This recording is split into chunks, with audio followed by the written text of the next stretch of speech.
ప్రేమైన వాళ్ళారా, మరొకసారి సంఘంతో కలిసి దేవుని వాక్యాన్ని పంచుకోవడానికి దేవుడు ఇచ్చిన మహాకృప కొరకు ముందుగా దేవునికి వందనాలు చెల్లిస్తున్నాను. అవకాశం కల్పించిన బాబు గారికి మరియు మీకందరికి కూడా నా యొక్క వందనాలు. ఇది నా వాక్య పరిచయం చేయడానికి కారణం ఏంటంటే, ప్రతి వారం బాబు గారు మిస్ అయ్యేవారు కాదు. నాకు ఇదివరకు కూడా ఒకసారి వాక్యం చెప్పారు, కానీ ఆయనే వచ్చాడు. అన్ఎక్స్పెక్టెడ్గా రాత్రి తెల్లవారుజామున 5:30కు నాకు ఫోన్ చేశాడు. ఈ టైంలో బాబు గారు ఎందుకు చేశారని ఫోన్ ఎత్తారు. సార్, నేను ఇట్లా యాక్సిడెంట్ అయింది, చింతకుంట దగ్గర ఉప్పడం వచ్చి కింద పడ్డాను, భుజం నొప్పిగా ఉంది, నేను రాలేకపోతున్నాను, దయచేసి మీరు వెళ్ళి ప్రార్థన చేయమని అని చెప్పారు. కాబట్టి వెంటనే నేను సిద్ధపాటు కలిగి వచ్చి ఉన్నాననే విషయాన్ని మీకు జ్ఞాపకం చేస్తున్నాను. సరే, ఏమైతే దేవుని యొక్క సంకల్పం ఈ విధంగా ఉంది కాబట్టి దేవుడు ఏర్పాటు చేసుకున్నాడు. మరి ఈ దినము అంశం CSI పంచాంగం ప్రకారం ఏర్పాటు చేయబడిన అంశం ఏంటంటే బాప్తిస్మం ద్వారా యేసును సంధించుట అనే విషయాన్ని గురించి ఏర్పాటు చేయబడిందని నేను జ్ఞాపకం చేస్తున్నాను. కాబట్టి ఈ అంశాన్ని గురించిన పాఠాలు ఇంతవరకు సహోదరులు చదువుగా విన్నాం. మొదటి పాఠముగా ఆదికాండం 11వ అధ్యాయము 7 నుంచి 24 వచనాలు, రెండవ పాఠముగా మొదటి పేతురు పత్రిక 3వ అధ్యాయము 18 నుంచి 22 వచనాలు, స్వార్థ పాఠ భాగంగా యోహాను స్వార్థ 3వ అధ్యాయము 1 నుంచి 8 వచనాలు, మరియు సంకీర్తన 32వ కీర్తన చదువుకున్నాం.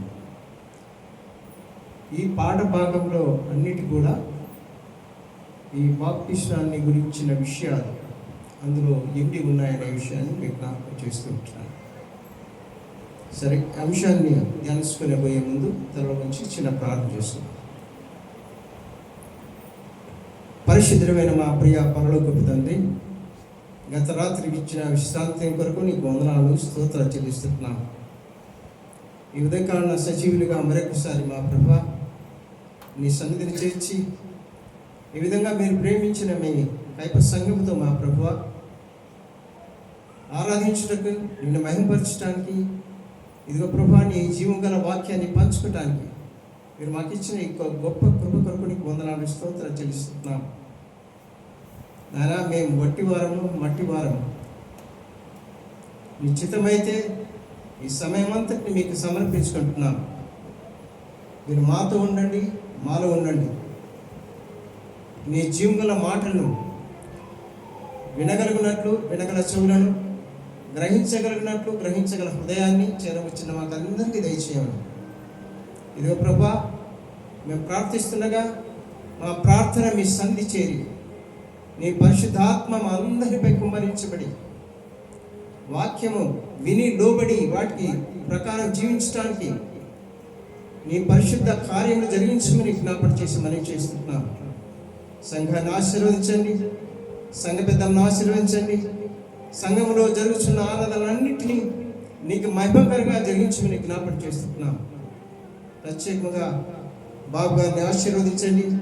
ఇదిగోనైనా పరిచర్య కొరకై నేను దాసులు మార్గం వచ్చేలో మా ప్రభా మరి యాక్సిడెంట్ జరిగి ఉంటారా, మీరే కృప చూపి సహాయం చేసి నీ కుమారుని ముట్టి స్వస్థపరిచి సంపూర్ణ ఆరోగ్యం దయచేసి తిరిగి సంఘంతో వచ్చి సంతోషించే వాక్యం దయచేయమని జ్ఞాపకం చేసి మనం చేస్తున్నాం. కుటుంబాన్ని ఆశ్రయించండి, ఆయనకి పిల్లలను ఆశ్రయించండి, జ్ఞాపకం చేసి మనం చేస్తున్నాం. సంఘంలో మా ప్రభా ఎవరైతే అనారోగ్యం ఉన్నారో వారందరినీ మీ సంఘంలో జ్ఞాపకం చేసుకుంటున్నాం. ఈ సమయంలో నీ పరిశుద్ధాత్మ శక్తిని వారు తాకి మా ప్రభా స్వస్థపడినట్లు మీ కృప చూపండి. అనారోగ్యం బిడ్డలందరినీ ముట్టి స్వస్థపరచండి. నానా విధంలో జబ్బులతో బాధపడే బిడ్డలు మా ప్రభా మీరు సంధించండి. నేను వారికి స్వస్థత చేకూర్చమని జ్ఞాపకం చేస్తున్నాం. చదువుతున్న బిడ్డలు కావాల్సిన జ్ఞానం దయచేయండి. వారి చదువుల్లో తల్లిదండ్రులకు నీకులు మంచి పేరు తెచ్చి మృత్యులై మంచి భవిష్యత్తు సంపాదించుకునే బిడ్డలుగా వారి ఆశీర్వదించి జ్ఞాపకం చేస్తున్నాను. ప్రత్యేకంగా ఇదిగో ప్రభు మా జీవితంలో అనుగ్రహించిన ఈ పరిశుద్ధ ఆదివారంలో ఆయన నీ సంధి చేరి నేను స్తుతించడానికి మీరు ఇచ్చిన కృప కొరకానికి వందనాలు స్తోత్రాలు. ఈ సమయంలో ఇంతవరకు నాయన పాటల ద్వారా నేను మహిమపరిచాను, వాక్యం చదువుకున్నాను.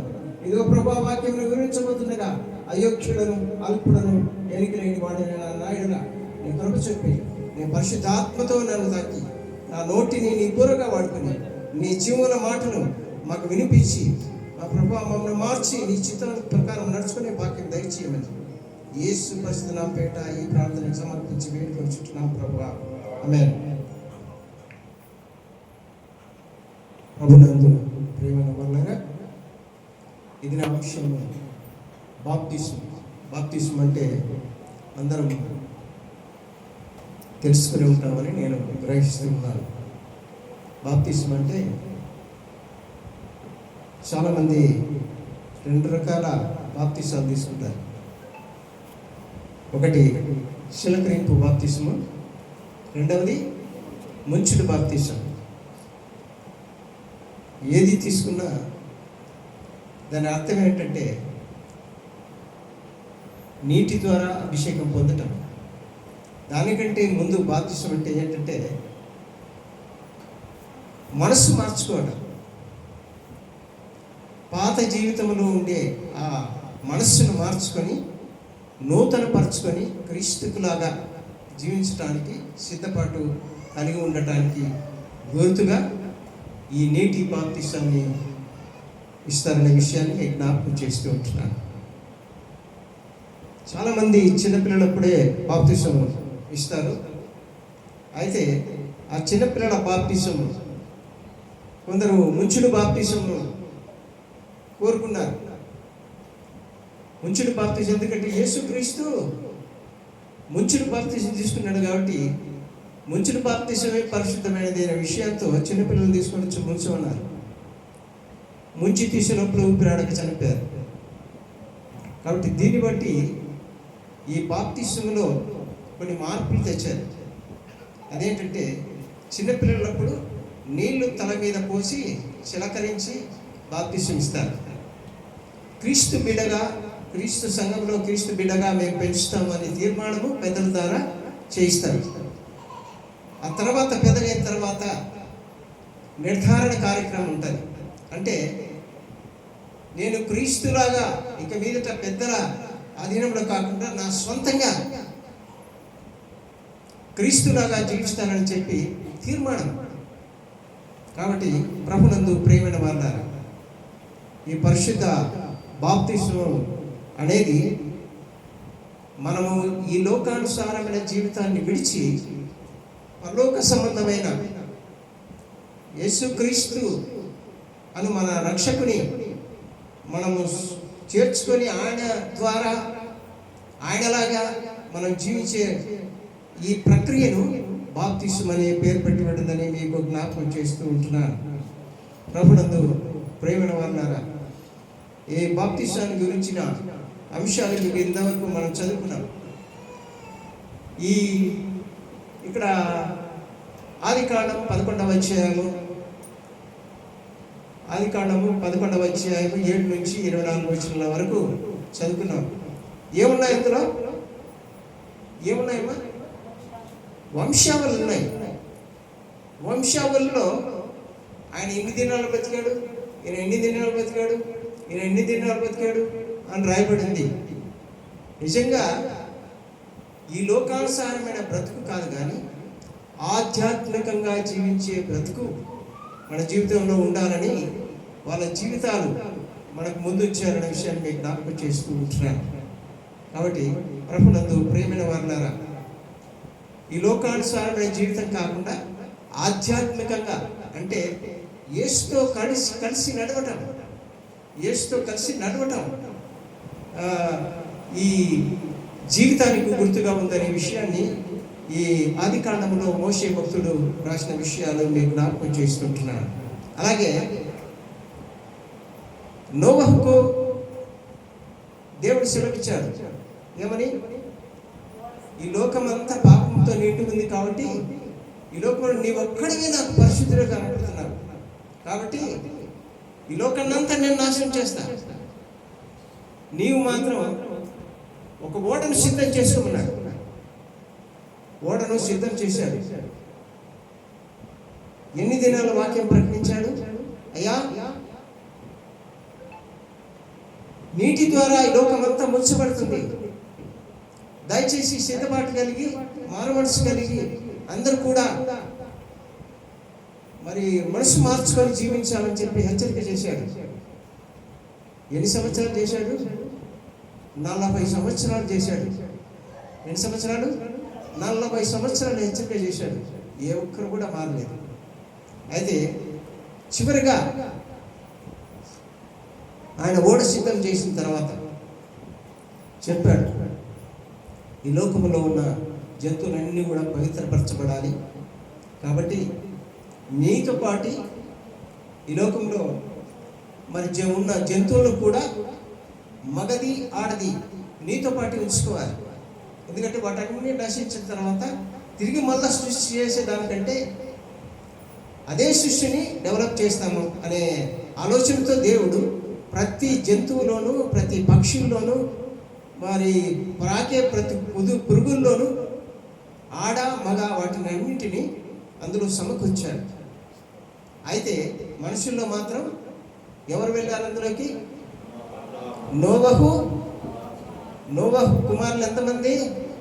3 కుమారులు. అంతేనా? నోవహు కుమారులు 3, వారి భార్యలు 3. మొత్తం ఎంతమంది? 8 మంది. నోవహు భార్య, 3 కుమారులు, 3 కోడళ్ళు. ఎంతమంది అమ్మా? 8 మంది. కాబట్టి ఎప్పుడైతే ఆ ఓడలకు పోయారో మరి విపరీతంగా ఆకాశ వాకిండ్లు తెరవబడి వర్షం విపరీతంగా కురిసి కింది నుంచి ఊటలు ఉప్పబడి నీళ్లు విపరీతంగా వచ్చి భూమి అంతా నిండిపోయింది.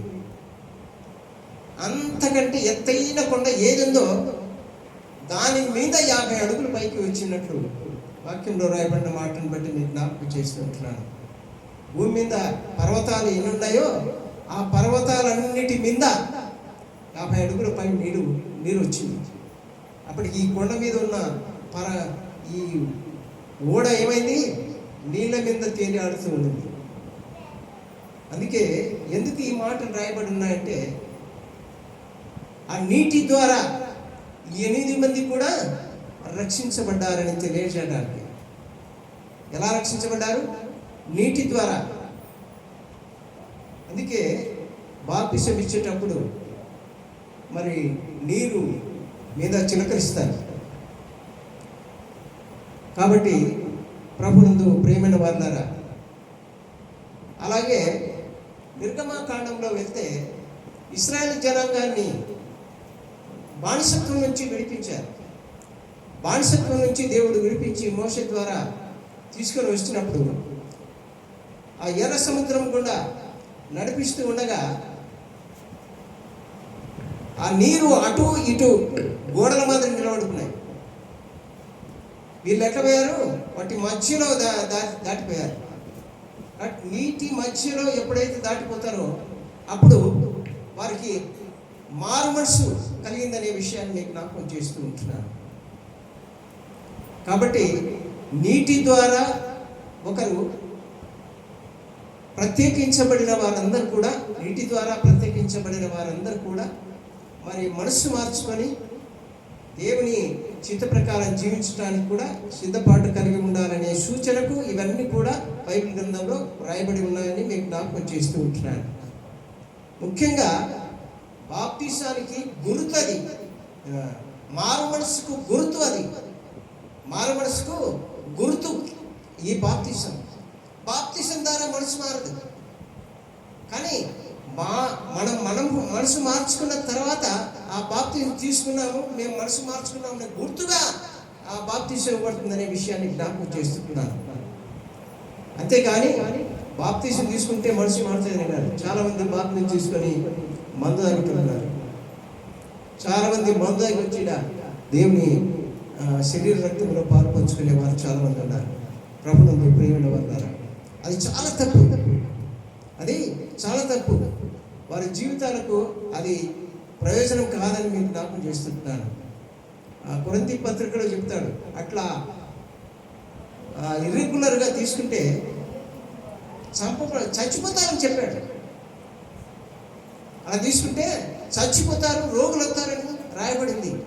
కాబట్టి ప్రభునందు ప్రియమైన వారులారా, ఎప్పుడైతే మన మనసు మార్చుకొని దేవుని గుర్తుగా బాప్తిసం తీసుకుంటామో అప్పుడు దేవుని చిత్త ప్రకారం నడుచుకునే వారంగా ఉండాలని మీకు జ్ఞాపకం చేస్తున్నాను.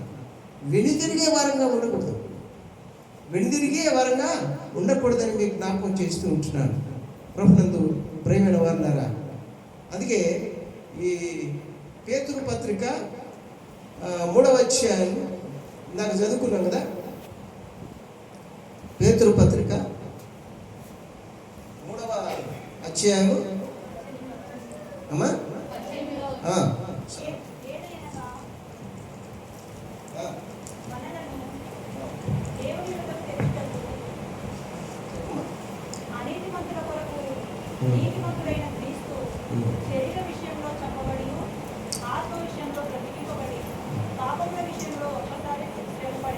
చాలు. ఏం రాయబడింది ఇక్కడ? ఏలైనగా మనం దేవుని యొద్దకు తెచ్చుటకు అనీతిమంతుల కొరకు నీతిమంతుడైన క్రీస్తు శరీర విషయములో చంపబడి, ఆత్మ విషయములో బ్రతికింపబడి, పాపముల విషయములో ఒక్కసారి శ్రమ పొందెను. ప్రభునందు ప్రియమైన వారులారా, మనం చేసే పాపాలు అన్నిటి నిమిత్తము ఆయన పరలోకం నుంచి ఈ లోకానికి మానవుడిగా వచ్చాడనే విషయాన్ని నేను జ్ఞాపకం చేస్తూ ఉంటున్నాను.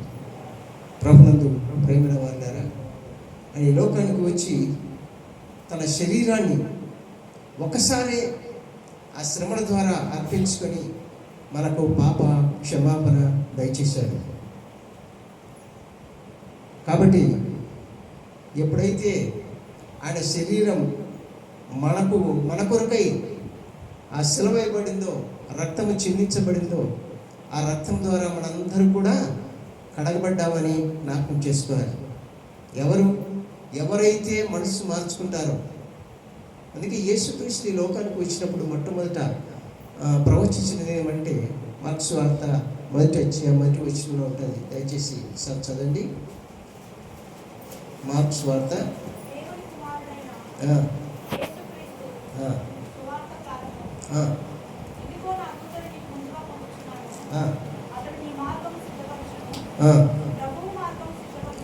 ప్రభువు మార్గమును సిద్ధపరచుడి, ఆయన త్రోవలను సరళము చేయుడని అరణ్యంలో కేకలు వేయుచున్న ఒక శబ్దము.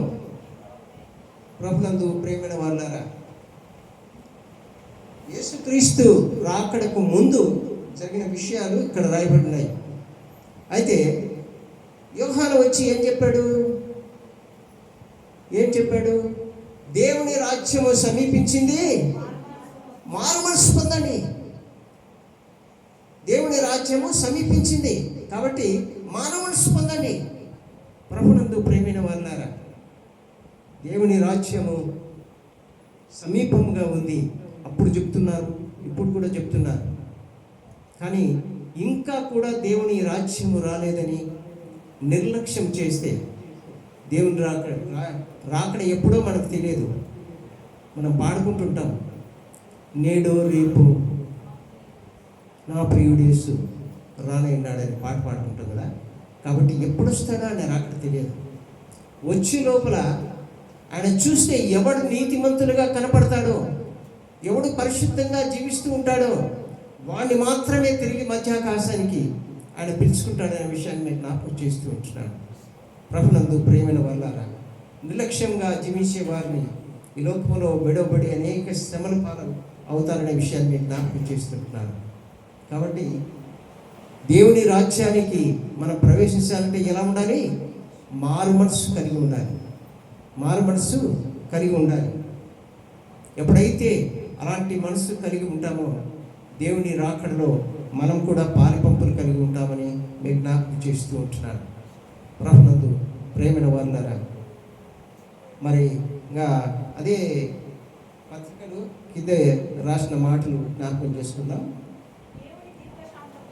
దేవుని దీర్ఘశాంతము ఇంకా కనిపెట్టుచున్నప్పుడు పూర్వము నోహు దినములలో ఓడ సిద్ధపరుచుండగా అవిధేయులైన వారి యొద్దకు, అనగా చెరలో ఉన్న ఆత్మల యొద్దకు ఆయన ఆత్మస్వరూపిగా వెళ్ళి వారికి ప్రకటించెను.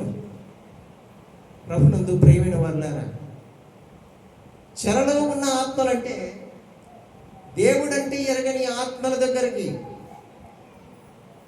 వారికి అందరికీ చెర విధించబడింది. ఆ చెరలో ఉన్న ఆత్మల దగ్గరికి ఎలా శరీరం వెళ్తారా? వెళ్ళరు. కాబట్టి ఆయన ఆత్మస్వరూపుగానే వెళ్ళాడు. ఆయన ఆత్మస్వరూపుగానే వెళ్ళి వాళ్ళతో వారిని దర్శించి ఆత్మస్వరూపిగా మరి వారికి ఈ వాక్యాన్ని హెచ్చరించాడు అనే విషయాన్ని నేను జ్ఞాపకం చేస్తూ ఉంటున్నాను. ప్రభునందు ప్రియమైన వారు, ఎందుకంటే బైబిల్ పుట్టింది మొదలుకొని బాప్తిసాలు లేవు. ఆదాము పుట్టినప్పటి నుంచి బాప్తిసాలు లేవు. వాళ్ళ సంతానం అంతా విస్తరించింది.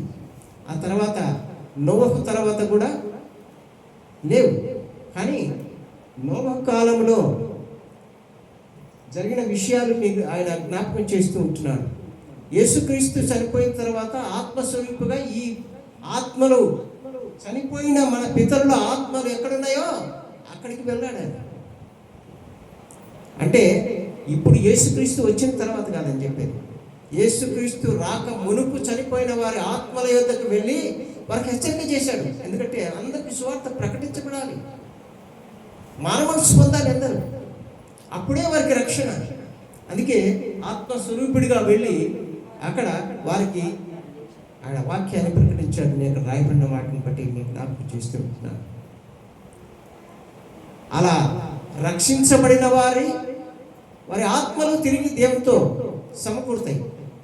రక్షించబడకపోతే అగ్నిగుండము మనకు కాచుకొని ఉందనే విషయాన్ని మీకు జ్ఞాపకం చేస్తూ ఉంటున్నాను. ప్రభునందు ప్రియమైన వారులారా, అయితే అప్పుడు రక్షించబడిన వారిని గురించి ఇక్కడ మాటలు రాయబడ్డాయి. ఆ ఓడలో కొందరు, అనగా 8 మంది నీటి ద్వారా రక్షణ పొందిరి. ఎవరు 8 మంది? నోవహు సంతానము రక్షణ పొందారని అక్కడ రాయబడిన మాటను బట్టి మీకు జ్ఞాపకం చేస్తూ ఉంటున్నాను. ప్రభునందు ప్రేమైన వారులారా, కాబట్టి నీటి ద్వారా రక్షణ పొందారు. వారు నీటి ద్వారా రక్షణ పొందారనే విషయాన్ని అక్కడ రాయబడింది. నీరు ఏమిటికి సాదృశ్యంగా ఉంది? పరిశుద్ధాత్మకు సాదృశ్యంగా ఉందని మనం గుర్తించాలని మీకు మనవి చేస్తుంటాం. పరిశుద్ధాత్మ ద్వారా వారిని అభిషేకించాడని ఈ మాటలు మనం జ్ఞాపకం చేసుకోవాలి. నీరు పరిశుద్ధాత్మకు గుర్తుగా మనం జ్ఞాపకం చేసుకోవాలని మీకు మనవి చేస్తున్నాను. ప్రభునందు ప్రియమైన వారులారా, బాప్తిస్మం అంటే యేసుక్రీస్తు ఈ లోకానికి వచ్చి చనిపోయి తిరిగి లేచాడు. సో మనకు బాప్తిస్మం అంటే ఏంటి? మన పాపంల విషయమై మనం చనిపోవాలి. పాపంల విషయమై చనిపోవాలి. ఇక పాపము జోలికి మనకు పోకుండా ఉండాలి. చనిపోవడం అంటే కంప్లీట్గా బట్టి స్పర్శ లేకుండా ఉండేది మనకు. కాబట్టి ప్రభునందు ప్రియమైన వారులారా, దీనికి గుర్తుగా ఈ బాప్తిసం ఉందనే విషయాన్ని నేను జ్ఞాపకం చేస్తున్నాను. చనిపోయి తిరిగి బ్రతకటం అని ఇక్కడ అందుకే ఈ యోహాను రాసిన శుభవార్తలో ఒక మాట చెప్పాడు. నికోదేము యేసుక్రీస్తు దగ్గరికి వచ్చాడు. యేసుక్రీస్తు దగ్గరికి వచ్చి ఆయన నేను రక్షణ పొందాలంటే ఏం చేయాలా అని అడిగాడు. అడిగితే ఆయన చెప్పాడు. ఏం చెప్పాడు? ఒకటి నీటి మూలంగాను ఆత్మ మూలముగాను జన్మించితేనే కానీ ప్రభునందు ప్రేమ మనిషి ఒకసారి చనిపోయిన తర్వాత తిరిగి జన్మించగలడా అని క్వశ్చన్ చేశాడు. అర్థం కాలేదు, ఆయన మాటలు అర్థం కాలేదు. ఆయన ధర్మశాస్త్ర బోధకుడు, ఒక పాస్టర్. ఆయన కూడా ఆయనకు విషయాలు అర్థం కాకనే బోధిస్తూ ఉన్నాడు. కాబట్టి ప్రభునందు ప్రేమనారా, ఆయన యేసుక్రీస్తు దగ్గరకు వచ్చి ఈ మాటలు అడిగినట్లు చూస్తూ ఉన్నాను. ఒకసారి చనిపోయినవాడు తిరిగి తల్లి గర్భంలో ఎలాగో జన్మించగలడని ఆయన క్వశ్చన్ చేస్తూ ఉన్నాడు. ప్రభునందు ప్రియమైన వాళ్ళారా, అది కాదు. కానీ మన పాపంలో విషయం చనిపోయి, అంటే శరీర రీతిగా చనిపోయి ఆత్మ రీతిగా మనము బ్రతికించబడాలి. మనకి శరీరం ఇవ్వబడింది, కానీ అయితే మనలో ఒక ఆత్మను దేవుడు ఉంచాడు. శరీర రీతిగా మనం నడుచుకోకుండా ఆత్మానుసారంగా నడుచుకోవటానికి ఈ శరీర క్రియలను చంపేవారంగా ఉండాలి. శరీర క్రియలను చంపేవారంగా ఉండాలని ఈ మాటలు మనకు జ్ఞాపకం చేస్తూ ఉంటున్నాయి. కాబట్టి ప్రభునందు ప్రేమైన వాళ్ళారా, యేసుక్రీస్తు ఈ లోకంలో మానవుడిగా వచ్చాడు. మరి ఆయన రక్తం కార్చాడు, మన పాపం నిమిత్తం రక్తం కార్చాడు.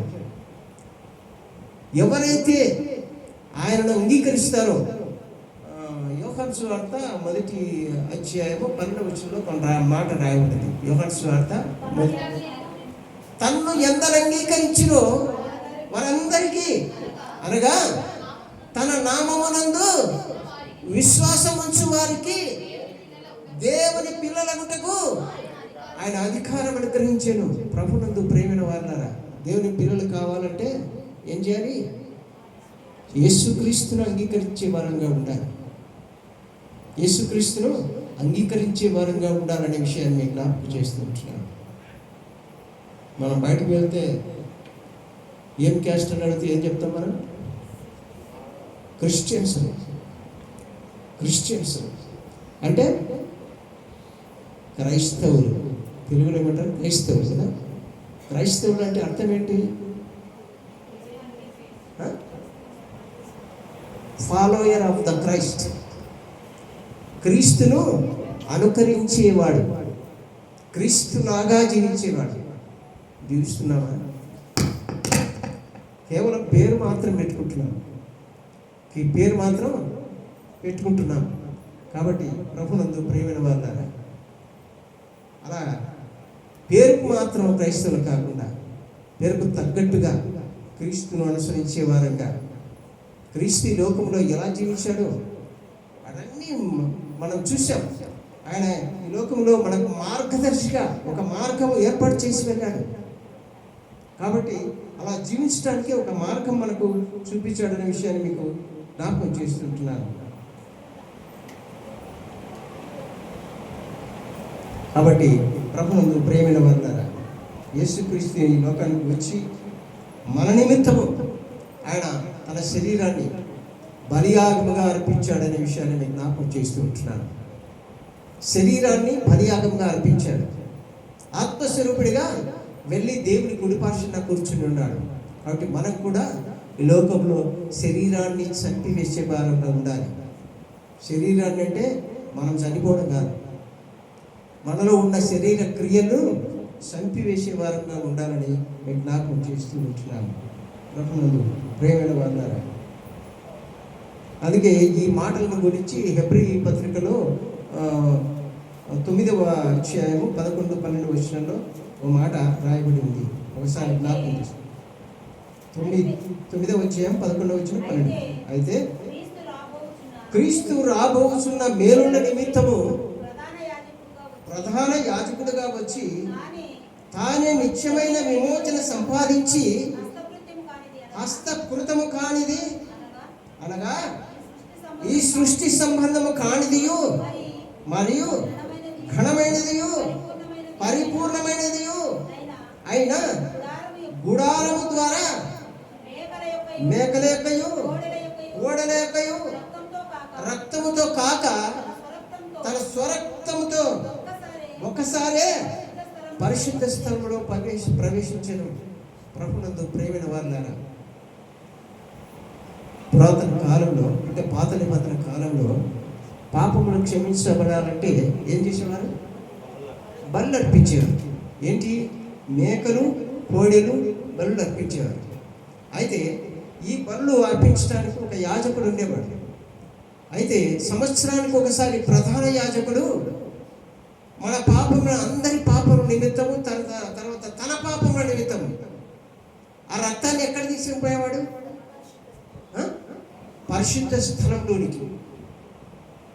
మందిరంలో పరిశుద్ధ స్థలం అనేది ఒక ప్రత్యేకమైన గది ఉంటుంది. ఆ గదిలో దేవుని నివాసం ఉంటుంది. ఆయన దగ్గరికి వెళ్ళి అక్కడ బలిపి ఈ రక్తాన్ని ప్రోక్షించేవాడు. ఎవరైనా పాపము చేసి ఆ యొక్క లోపలి భాగానికి వెళ్తే, అంటే ఆ పరిశుద్ధ స్థలానికి లోనికి వెళ్తే ఇప్పుడు అక్కడే చనిపోతాడు. అందుకోసం ఏం చేసేవారంటే నడుముకు ఒక తాడు, మాస్టర్లు కట్టుకుంటున్నారు కదా, దానికి బొరుతుంది. పరిశుద్ధ స్థలంలో చనిపోతే పట్టుకొని మనం పోకూడదు, అంటేకి ఆ స్థలంలోకి మనం వెళ్ళటానికి వెళ్ళలేదు. అక్కడికి ఎవరిమైనా, ఎందుకంటే మన అందరం పాపులమే. రోమా పత్రిక 3వ అధ్యాయం 11వ వచనంలో చెప్తాడు. రోమియోలకు రాసిన పత్రిక 11వ అధ్యాయం 3వ వచనంలో 3వ వచనం కాదమ్మా, 3:11 నీతిమంతుడు లేడు, ఒక్కడు లేడు, గ్రహించువాడెవడను లేడు, దేవుని వెదకువాడు ఎవడను లేడు, అందరూ త్రోవ తప్పి ఏకముగా పనికి మారిన వారని. ప్రభుత్వం ప్రేమ చాలా ఎలాంటి వారు మనం? ఎవరైనా తిడితే కనుక కోప్పడతాం కదా, పనికి మాలిన వాడంటే. కానీ దేవుని వాక్యం ఏం చెప్తాంది? పనికి మాలిన వారు. ప్రభుత్వం ప్రేమైన వారు అందరం కూడా త్రోవ తప్పిపోయిన వారనే. ఈ గుడిలో అంతవరకు అందరం కరెక్ట్ ఉంటారు. గుడి దాటిన తర్వాత మన పరిస్థితి మారిపోతుంది. అందుకే ఈ మాటలు రాయబడినాయి. అలా కాకుండా యేసుక్రీస్తు అలా ఉండలేదు. యేసుక్రీస్తు అలా ఉండలేదు. గుడిలో ఉన్నప్పుడు ఒక విధంగా, గుడి బయట ఒక విధంగా లేడు. అది మనకు మార్గదర్శక ఇలా ఉండాలి అని చూపించి వెళ్ళాడు.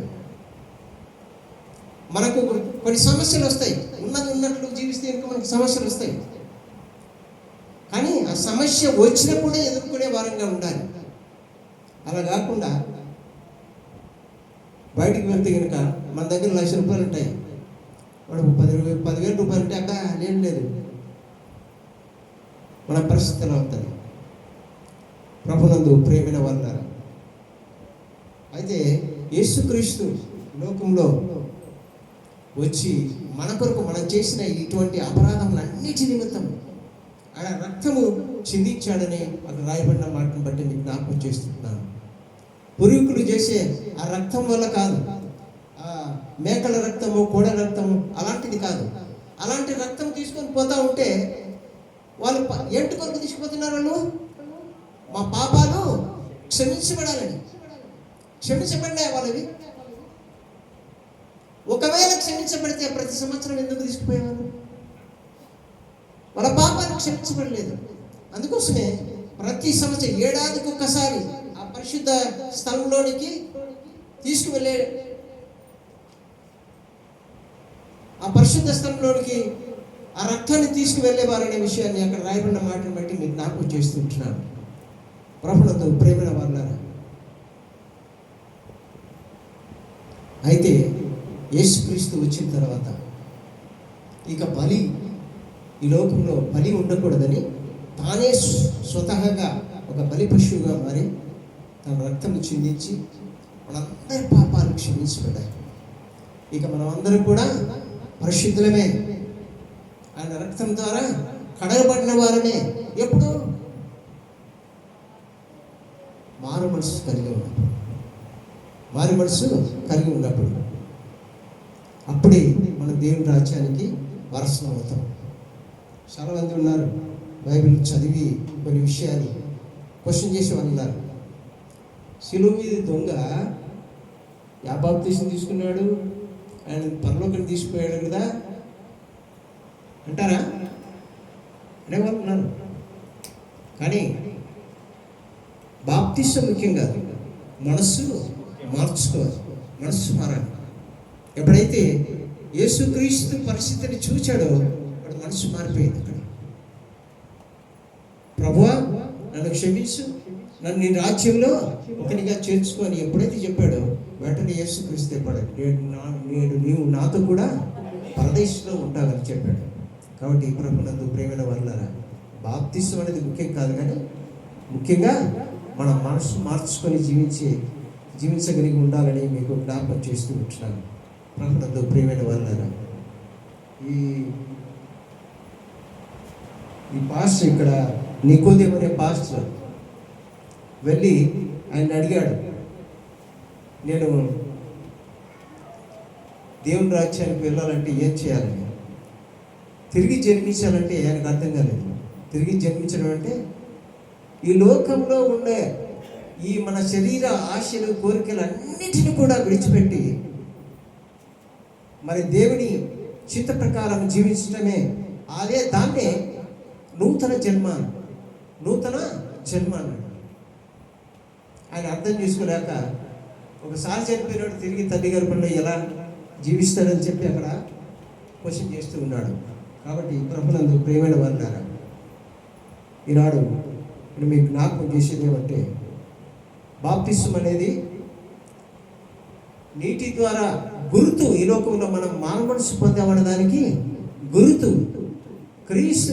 దాని ఇప్పుడైతే మనము క్రీస్తు రక్తంలో కడగబడి ఉన్నామనే దానికి గుర్తుగా మనము బాప్తిస్మం తీసుకుంటూ ఉన్నాము. ఎప్పుడైతే బాప్తిస్మం తీసుకుంటామో అప్పుడు దేవుని యొక్క ఆజ్ఞలు నెరవేర్చే వారంగా, దేవుని చిత్త ప్రకారం నడుచుకునే వారంగా ఉండాలనే విషయాన్ని జ్ఞాపకం చేస్తూ ఉంటున్నాను. ప్రభునందు ప్రియమైన వారులారా, ఆయన యేసుక్రీస్తు ఈ లోకంలో జీవించి వెళ్ళి శిష్యులకు ఒక మాట చెప్పాడు. మార్కు సువార్త 16వ అధ్యాయం 16వ వచనం. మార్కు సువార్త 16వ అధ్యాయం 16వ వచనం.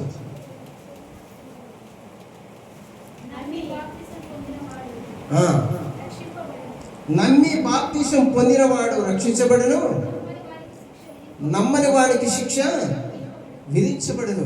ప్రభునందు ప్రియమైన వారులారా, యేసుక్రీస్తు నా పాపముల కొరకు ఈ లోకములో వచ్చి చనిపోయాడని ఏ ఆత్మ నమ్ముతుందో అది దేవుని ఆత్మ అని దేవుని వాక్యం తెలియజేస్తా ఉంది.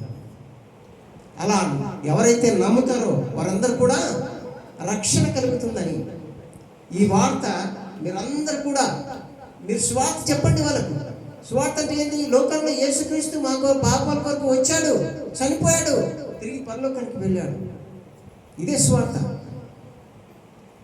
ఈ స్వార్థ నమ్మిన వారందరూ కూడా రక్షించబడతారు, నమ్మని వారికి శిక్ష విధించబడుతుందని అక్కడ రాయబడిన మాటను బట్టి మీకు జ్ఞాపకం చేస్తున్నాను. పై వచనంలో చెప్తారు, మీరు శిష్యులకు మీరు వెళ్ళి సర్వలోకానికి వెళ్ళి సర్వ సృష్టికి స్వార్థ ప్రకటించుడి.